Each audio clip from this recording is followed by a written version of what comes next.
Okay, so our fourth and final session today will be hosted by Cara So we Figliomeni, think, climate change is such. an educator with the Superior North Catholic District School Board since 2003, currently serving as the technology-enabled learning teacher, an advocate for integrating technology to enhance student learning. She is a 2024 graduate of the Master of Educational Technology program from UBC. Cara also contributes as a Met graduate academic assistant, driven by her passion for leveraging educational technology to support diverse learning needs. Today, she will be presenting tips in two. So please welcome Cara and go ahead and take it away. Okay, good afternoon. I am coming to you from the North Shores of Lake Superior, and I'm on the unceded territory of the Ojibwe people of Pagwasheen, which is Pays Plat First Nation. So I am in Ontario, so I'm 3 hours ahead. Today I'm sharing with you the Tips for Two, which is accessible to UBC students. It is something I work on as part of the graduate academic assistant role. I have not done much. It was created by people who have come before me. Sorry, I just saw the chat pop up. And academic assistants who have come before me, and with a former professor, Cara Ewert, was pivotal in the creation of this. So I will share my screen and walk you through what it is. It's my time to speak is quite short, but there is a lot of valuable information here that that will help you in classrooms or in your own personal learning. So let me see.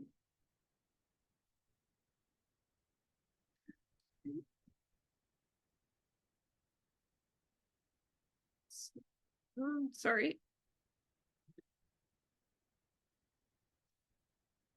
So this is the tips in two, and I will put the link in. Oops, sorry.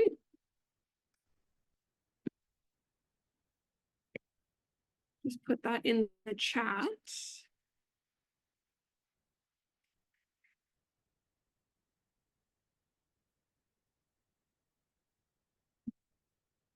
This is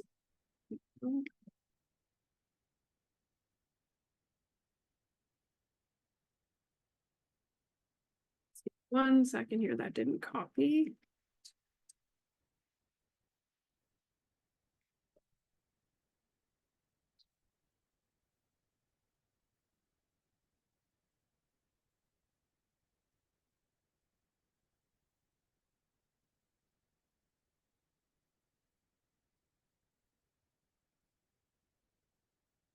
There, sorry about that. So if you wanted to open that site, we'll come to the same.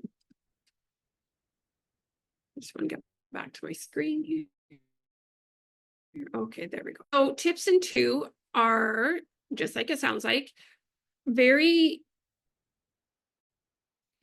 concise educational technology of what they are about in 2 minutes. So these are created by UBC Met graduate academic assistants. And at the top, you can see that you can browse. They're all categorized, so you can browse through different tools. So if you wanted to look at something for robotics, when you go to robotics, it will give you the name of the tool, and then there's a 2-minute video. And there's a quick overview of what it is. So if you were unsure if it would fit your need, you can read the description and then watch the video to see how that could be used for your purpose, and to see if it doesn't actually fit your need. So there's the Ozobots, the Sphero. So those are the different robotic platforms that are available. And then when you go back to the top, just going to go here. You can find artificial intelligence would be one of the most popular ones. Let me just move this little up here. So slides go. you could go in and see how that could help you as an AI presentation maker. Lesson Plans AI is a great tool that helps you write lessons. And then there's brainstorming. So if you are in different courses, like this is something that I had to do several times during my MET journey. And this was a great tool. So I would reference back to the tips and two if we were asked to create a mind map or a brainstorming visual. I would go to this tool and look at the different options and then find one that fit my need. That being said, these would have free versions, and then some of them would also have a paid version. But the free version I found always gives you more than enough opportunity to play with the tool to see if you would like to use it further, or enough to ask, depending on where you are. For me, I'm in a school, so I would ask the board if they would support purchasing that for our school or our school board.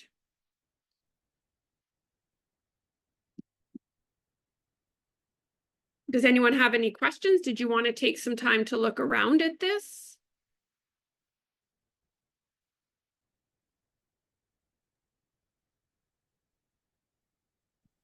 I am happy perusing for sure. If you want to showcase anything, certainly feel free. Okay, and there's another way to access it through the Virtual Inclusive Makerspace website, which is in the it's in the MET homepage. So when you go to this, and I can put this into, it displays it a little bit differently. So when you're here, you can see all the different activities for Makerspace. And this is a wonderful website as well, because it has a lot of work with equity, diversity, inclusion, and accessibility. So if those are topics of interest or to you or required for different projects you're working on, this is a great website. So when you go here, it gives you a lot of really good information and different frameworks to look at. So this was something that in different MET courses we focused on, and specifically in education in Ontario, this is a big focus I teach it in an elementary school. So from K to 8, and over the past 3 years, this has become more and more important. So now what started at a board level has now come to the schools, and it's expected to be visible in each classroom. So this website is very good. And then when you go to the tips in 2, it's on the Padlet, so it looks a little bit different. So you get to see it more in multiples across, as opposed to having to scroll all the way down. So I can also put this link, let me go back here, in the chat as well.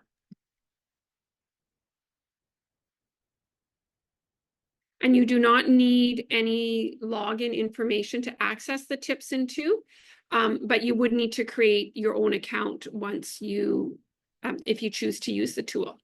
But you don't need any sort of username to access the tips in 2 or to watch them.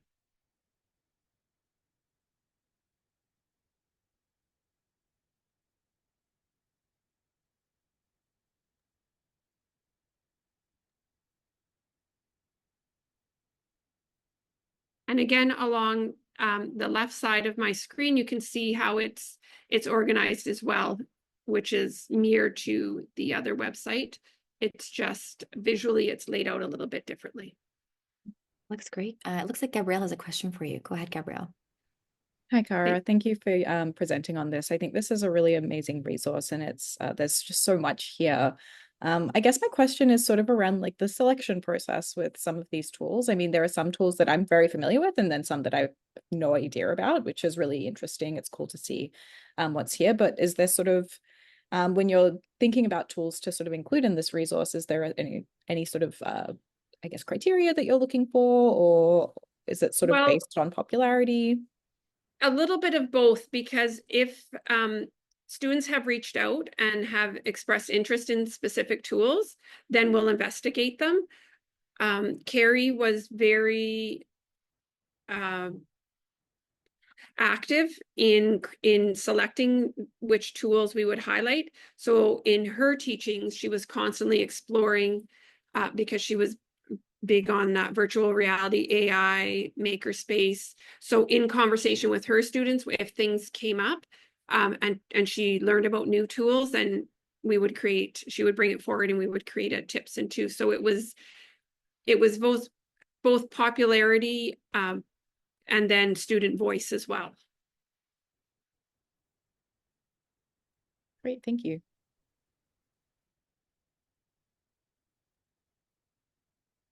Any more questions or comments for Cara?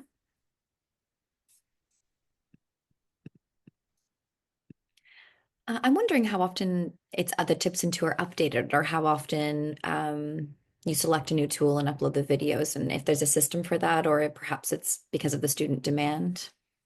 It would be with the student demand. We're working right now with UBC with their marketing department for MET as to how these will be pushed out so that more students have access to them. So, you know, I would say 3 to 6 weeks-ish. And then depending again on if there were a lot of requests, if there's something that came up that was really popular and like we should get on this now to get it out, or sometimes there's sort of a dip when there's and obviously when there's fewer students, like in the summertime when there's fewer students taking courses. So it's a time to catch up and sort of get ahead. But then with ever-changing technology, you're never really ahead. That's very true. Thank you. And my follow-up question is, so if someone's interested in learning and they click the tips into and they realize it's maybe for them and they want to learn a bit more, are there resources linked to the tips into, or perhaps another location where they could learn more if they potentially want to? Yes, within it, they would have links to the actual resource itself. And then the resource would have further tutorials or support that if they had questions on actually using it. So if you, for instance, for Canva, it's a very quick 2 minutes for a program that does an enormous number of things. So if you went into Canva and you started using it, and the free version is still as wonderful as the paid version, and you were using it and you got stuck, their support area is fantastic. And they have a ton of tutorials. So you can easily go into the search and how do I do this? And then up comes a tutorial right away. So that's something we look at too with tools. So how does that tool offer further support when people are engaging with it? Because nothing's worse than using something, you're stuck, and then you're Googling and looking to YouTube for answers, and you can spend a lot of time, and then if you don't find an answer, it can be very frustrating. And as someone who's done that multiple times, like it's very frustrating to feel like you've wasted 5 minutes, 10 minutes, 2 hours of your time. And then at the end, you don't have a product. Like for me, it was more to hand in for an assignment, and then you get partway done and you're like, oh no, this feature doesn't actually work, or it's a paid feature. And then you're sort of stuck. So we try to look for, that's something we look for resources to make sure that they do have good communication and support for the user. Yeah, that's very helpful. Thank you so much. And any more questions for Cara?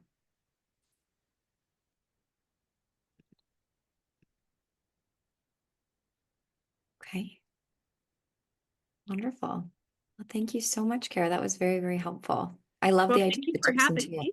Yes, Yeah. it's wonderful. And we've actually, I'm actually working on that in my role at the school board now, is sort of piggybacking on that idea for our staff. So they have a selection of educational technologies, but they can easily see what is offered and then how to use it. That's wonderful. I think it can be so overwhelming to select the appropriate tool. So Yeah. it's lovely that it's a time saver, but it's also just Yeah. very informative. Yes. Wonderful. Thank you so much.